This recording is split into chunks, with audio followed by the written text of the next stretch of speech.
Hey guys, Buildzoid here, and today we're going to be taking a look at Asrock's Z270 Supercarrier motherboard PCB, mostly focusing again on the VRM as well as some cool features that, I care about, not necessarily that most people would buy the board for. So let's start off with the features. The first one is this chip right here. This is a PLX chip. This is a 87, this is a PEX, that's the full name, PEX 8747, and basically you have 16 lanes go into it, and 32 lanes come out. Now this is just a hardware switch, so it doesn't actually increase the total bandwidth you have, and if you need 32 PCIe lanes worth of data throughput, it's not going to do it, because you only have 16 lanes of data. Like, that's actually how much bandwidth you have. What the 8747 enables is that if a device requires eight PCIe lanes to function, but doesn't actually saturate them with bandwidth, that device can technically see that it's at 8x, and basically be happy. And as long as nothing else is trying to saturate, the 16x link everything shares to the CPU, you can actually get full 8x bandwidth. So you can have, like, say, you'd have like your 2 GPUs running SLI, or 3 GPUs SLI, or 4 GPU SLI, because that's the main reason why you'd want one of these chips, is it allows you to, basically you get official support for 4-way SLI, at least on the motherboard level. Obviously, NVIDIA doesn't support 4-way SLI any longer, but the motherboard can run like 980 Ti 4-way SLI, because that card actually supports it. And the PLX chip enables that, but it doesn't actually give you more bandwidth. It just makes the cards have, like, as long as nothing else is using that bandwidth, the card can have 8x. As soon as, something uses 16x, everything, like, it starts bogging down. So it doesn't magically make more it doesn't magically make more bandwidth, like PCIe bandwidth. It basically just shares the existing bandwidth between the devices better. So it is a cool feature, and it basically enables ASRock to do the crazy amount of ultra, M.2 slots they have, as well as, they do actually have 4-way SLI and crossfire support written right down here. So they do support both of those, and so these 4 16x PCIe slots, this one's an 8x, that one's an 8x, this one's a 16, and that one's a 16. So you can do 8x, 8x, 8x, 8x SLI or crossfire if you're so inclined. Now, because these multi-GPU setups chug an insane amount of power, and a lot of it comes through the PCIe slot, especially if you were, say, doing 4-way crossfire with, say, reference PCB RX 480s, even if they didn't go over spec of the PCIe slot, 75 watts per slot total power capability is significantly more than what your 24-pin can do.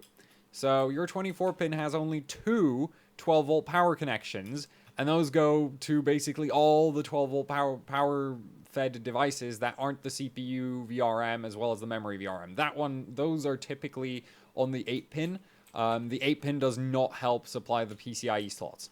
So basically, if you did do 4-way, actually even just 3-way with RX 480s, you would exceed the capabilities of the 24-pin power connector. And assuming, let's say the connector wasn't properly seated or something, you could actually overdraw it with even just 2-way. So if you tried to run like 4-way crossfire on some card which pulls a lot of PCIe power, which the 480 isn't the only one, it's just the most famous one that does it, then your 24-pin will burn out. So what ASRock did to make sure that you don't end up doing that is you get this 6-pin down here, which basically just gives you extra PCIe slot power. So that's what that's for. That's a cool feature. And next to that, we also find a reset and a power button. So that's nice. That's nice as well. And a postcode. The board does not have any kind of dual BIOS feature. We only have one BIOS chip right here, unless they're hiding one on the back, which I'm not aware of. So, but I tried to search dual BIOS in the features set of the board, like on the site, and couldn't find it. So this probably doesn't have dual BIOS, which I really think is like a letdown on a board, which is like, this is as far as I know, this is Asrock's flagship, get it? Because it's an aircraft carrier. Anyway, it is their flagship, so the lack of like, for its lack of dual BIOS on it is like, that's a feature that like you can get on the OC centric boards. And I really think, well, sure, this is not a OC focused board, but it's a flagship. It should have basically everything except things like losing memory slots to get better memory overclocking and that kind of thing, as well as some of the more advanced liquid nitrogen functions. But dual BIOS is just like that. That's a feature I think should be standard on high-end motherboards. So yeah, kind of annoyed with that not being on there. Anyway, let's move on to the actual VRM because that's probably what most of you care about anyway. The VRM is it's split into two blocks. You have the Vcore Vrm, which is this block right here, which is awkwardly shaped because that MOSFET is out of alignment with the chokes. So, they align like that. So, yeah, it doesn't really matter. And so that's your Vcore right there. And then next to that, we find the iGPU power. So that powers the iGPU. So basically, this part of the VRM doesn't need to exist, because if you're buying this board and you're using the iGPU, you're doing something wrong. And yeah, so that's your main VRM. The Vcore portion of this is a 1, 2, 3, 4, 5, 6, 7, 8, 9, 10, 11, 12 phase. So it is using doubling, and it is doubled up 6. And the control scheme is, well, the controller is this chip right here, and that is a IR35201, which then puts out 6 PWM signals into IR3598s, which are dual drivers / doubler drivers.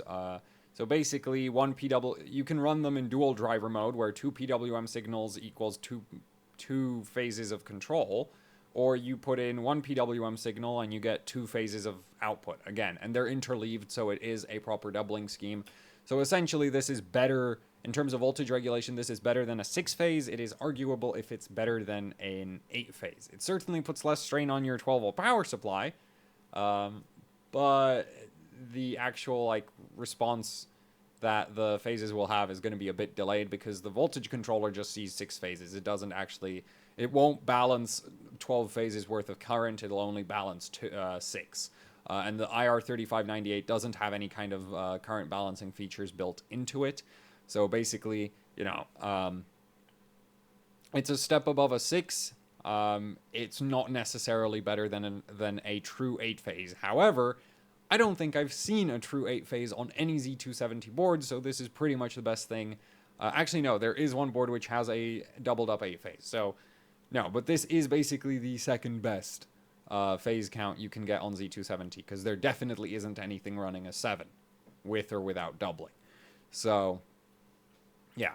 And then, so that's the control scheme. I really don't have any problems with it. Z270 is not very high power, and really you can't, you don't really have that many options. 12 is the practical one, because you can buy an 8-phase voltage controller which runs in 6+2 or something, and you still get your 2 extra phases that you use for something else, and you still get your 12 phases for your 6 times 2 gets you 12. Whereas if you want to go beyond that, you need to start looking into multiple voltage controllers for your VRMs, which gets really, really expensive. So basically, 12 phase is the largest number of phases you can get in a practical setup. So that's what we're seeing right here. Don't really have any complaints for the control scheme because of that. In terms of power, the Mosfets are dual NFETs from Texas Instruments. These are CSD, and I keep getting the model number wrong. They're actually 8.7? Okay, yeah, they are. Okay, I keep swapping around the 3 and the 7. Always mess me up. So these are CSD 87350s from Texas Instruments. These are 40 amp. Well, the official spec says you shouldn't run them in excess of 40 amps through them. There's a good reason for that. It's mostly because technically, if you just do like the raw calculations for how much power you can run through these MOSFETs, you could crank them up all the way to 900, 924 amps at the usual, well, for KB Lake, I'm going to use slightly higher voltages, but 1.3 volts, 500 kilohertz switching frequency, and assuming a VRM temperature of 125 degrees, which technically your VRM is not going to immediately blow up, but it's not great for its lifespan. So 125 degrees VRM temperature, 1.3 volts, 500 kilohertz switching frequency, which this is higher than what the board will actually go at, but that's what I used because the data sheet for the CSD 87350s has all of the power ratings calculated for you. So I sort of went and ran my own calculations anyway, because they have multiple power graphs and they don't really explain why two of them are completely, like there's like 2 watts difference between 2 of the power graphs in there. And my calculations land right in between the 2 of them, so I'm just going to run with my calculations for this. It's not that different. It's like, it's 7 versus just under 9 watts. So it's not a huge difference. And that's like for their own specs. And I'm in between. I'm at around 8 watts at 40 amps. So, I'm just using my own calculations. But basically, theoretically, if you had infinite cooling capability, you could run 900 amps through this. The main reason why I'm saying infinite cooling capability is that it would produce about 260 watts of heat. So basically, if you actually tried to do that, the VRM would blow itself to pieces. Now, if you go by the datasheet's recommended maximum power throughput, you'd work out to around 480 amps, because that's 40 amps per phase, well, per dual NFET, so basically per phase, because there's one in each phase. The thing about that, though, is you'll still be putting out around 100 watts of heat, which is still way too much, quite frankly, to, like, that's a lot. It's also really impractical. You're not going to hit that much on Z270 in terms of overclocked power draw anyway, but, yeah. So 480 amps, 100 watts, it's going to run really, really toasty. You don't actually want to, do that. But if you did have the MOSFETs in some crazy cooling setup, that is actually like reasonable according to the data sheet for these. Now, if you're looking at actual use case scenarios, Z270, you're not going to see power draws in excess, well, current draws in excess of 150 amps. So, and that's like assuming like a daily overclock. I think on liquid nitrogen, you might hit 200 amps. And so for 200 amps, you're looking at about, and I'm sorry, I'm so scatterbrained today, but it's like it's been a while since I've done one. 200 amps, you're going to be looking at about 28 watts of heat output. Still, these parameters. For 150 amps, you're going to be looking at about 20 watts of heat output. So, that's actually, like, these are reasonable heat output figures. Like, you can cool that. That's not a problem. 100 amps, it really starts to fall off at this point. You're going to hit 12 watts of heat output. So that's going to be, like, ice cold. And really, with KB Lake, if you're overclocking KB Lake, you're going to end up somewhere between 150 and 100 amps maximum current draw under full load. We're talking like Prime 95 or Intel burn test or something like that.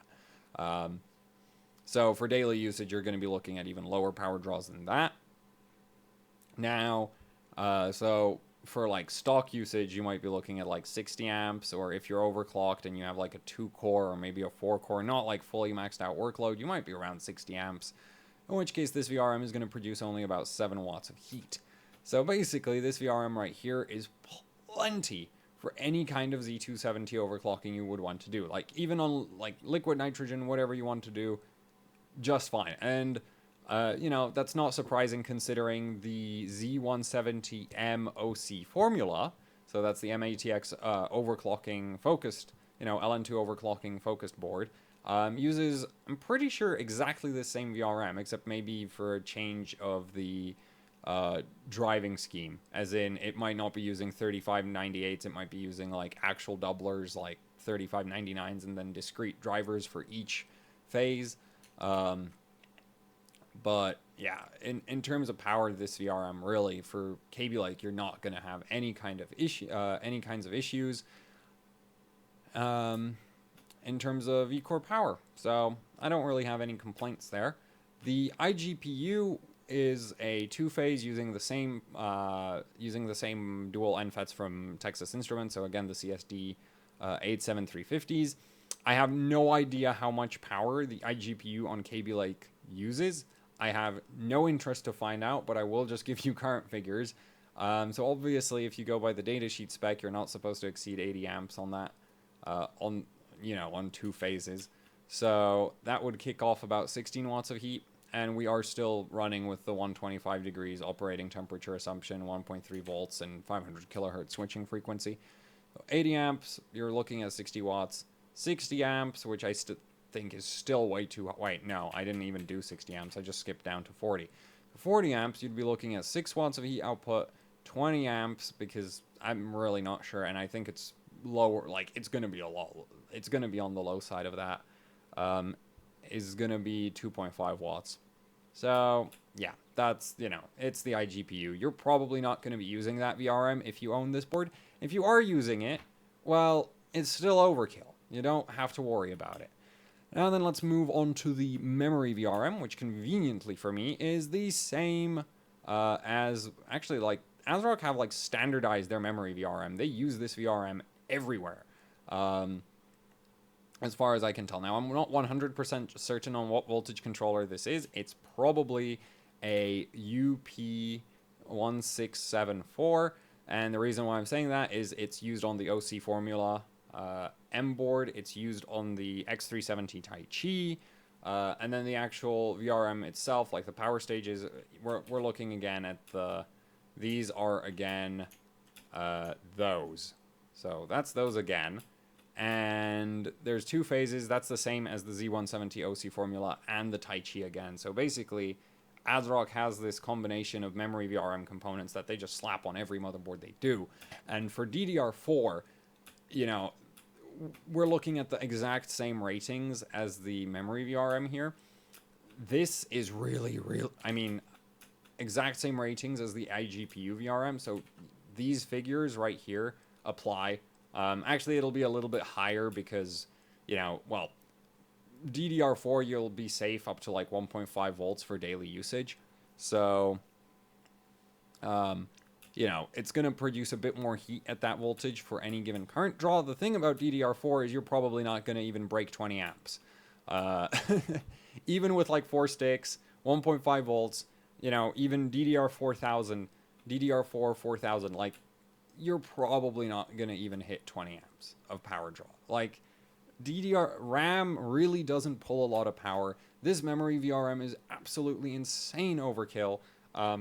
Which is technically a good thing because in this area of the motherboard, like, airflow is kind of scarce, and it doesn't have a heatsink. But, like, what you see a lot of other motherboard manufacturers do is, like, Asus is using, like, the smallest, cheapest Nyko Mosfets they could possibly find.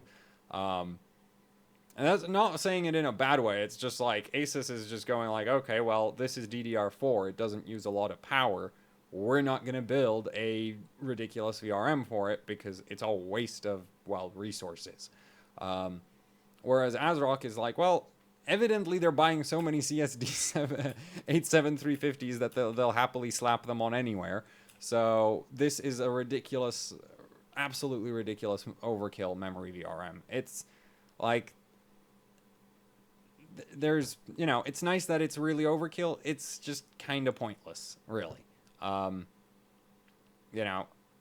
lot of the other boards, they're going to be like single-phase power, which I think, honestly, the difference between single-phase power and two-phase memory power, that's going to be a bigger difference than the actual current capability that these deliver. Most of the overclocking boards for Z270 have two-phase memory power anyway. It's just like if you're comparing this against like some of the lower-end boards, then those will typically have single-phase memory power. So this should have an advantage, though I'm not sure if that advantage will even be really, like, measurable until you hit some really, really high memory frequencies or really, really harsh memory overclocks, and those are usually more of a BIOS thing than they are a VRM power, than a VRM thing. So, I mean, it's overkill, and that's nice, but it's also, like, as far as I'm concerned, completely pointless. But, you know, it's definitely better than not enough VRM for the memory. So, yeah, that covers it pretty much on this board. I don't think I missed anything. We've done Vcore, which I said, it's like probably... Actually, I'm pretty sure this is like the second best VRM by power and... well, actually, no. Not by power. It's definitely not by power because Asus... Actually, no. It is. Okay. No, I was wrong. It is second best by power capability. So it's better than like the 8-phase you find on a lot of Asus boards in terms of maximum power capability. Though either is still ridiculous overkill for Z270. It is below the 16-phase that Gigabyte has on some of their Z270 boards. I think it's only the Gaming 9 that has that. And we will get to take a look at that board sometime soon. But that VRM is absolutely insane. So basically, this is second in line, second only to that, to the Gigabyte board. The iGPU VRM is like, I don't actually know what it's on par with the Asus one on the Apex.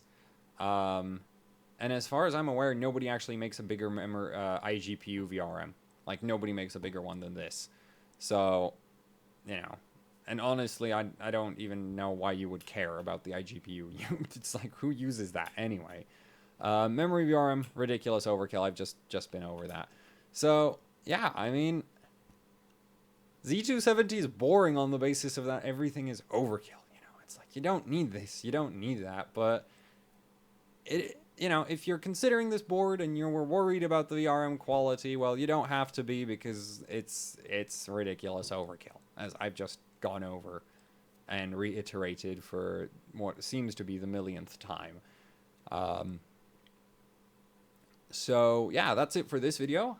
Thank you for watching. Like, share, subscribe, leave a comment down below with any questions or complaints about how much I ramble or can't stay on topic or whatever.